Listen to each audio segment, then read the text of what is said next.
Hello everyone. तो कैसे हैं आप सब। आज की कहानी है मेहनत का मूल्य। ईश्वर चंद्र विद्यासागर हमारे देश के एक बहुत बड़े विद्वान हुए हैं। एक दिन ईश्वर चंद्र विद्यासागर बाजार में से गुजर रहे थे। उन्होंने एक भीख मांगने वाले की आवाज सुनी और आवाज सुनते ही वो रुक गए। भिखारी कोई और नहीं बल्कि एक छोटी सी उम्र का लड़का था। उन्होंने उस लड़के की तरफ बहुत गहराई से देखा।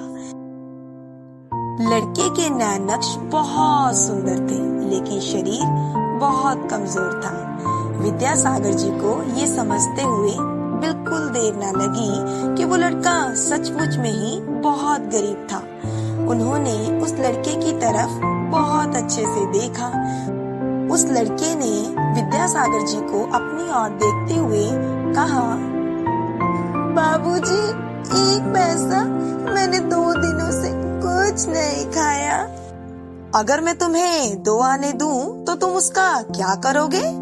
विद्यासागर जी ने पूछा। लड़के की आंखों में चमक आ गई। उसने कहा, बहुत मेहरबानी होगी बाबूजी, मेरी माँ बहुत भूखी है।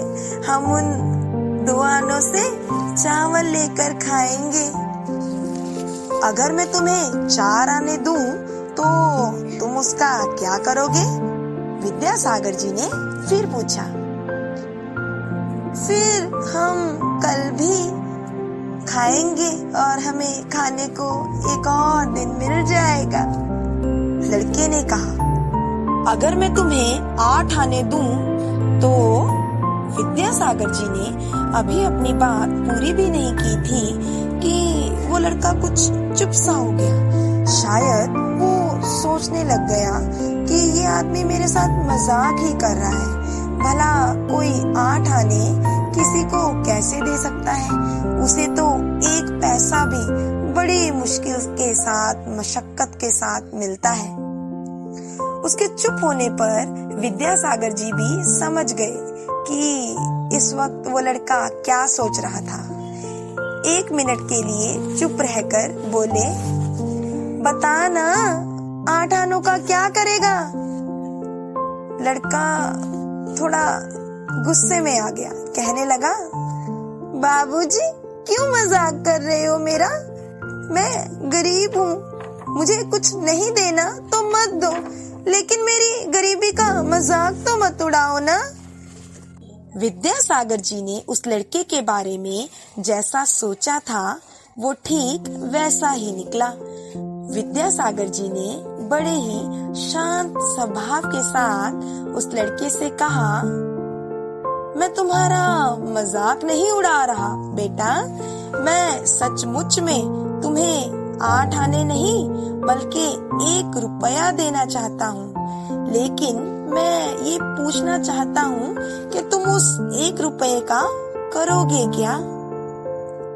उस लड़के ने थोड़ा झिझकते हुए कहा, 1 रुपया?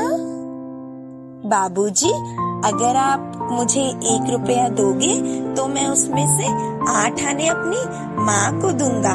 माँ उनमें से 8 आने में से चावल लेके आएगी और जिससे हमारा 4 दिन का खाना निकल जाएगा। बाकी के 8 आनों की मैं मूंगफली लेकर के दुकान लगाऊंगा। जो उससे मुनाफा होगा उससे और मूंगफली खरीदूंगा और बेचूंगा। इस तरह हमारे घर का गुजारा अच्छा चलने लग जाएगा। विद्यासागर जी उस लड़के का जवाब सुनकर बहुत खुश हुए। उन्होंने अपनी जेब में से 1 रुपया निकाला और उस लड़के के हाथ में पकड़ा दिया और उसके कंधे को थपथपाने लगे और कहने लगे, मेरे बेटा, अब तुमने मुझे जैसे कहा है वैसे ही करना। ये कहकर वो आगे चल पड़े।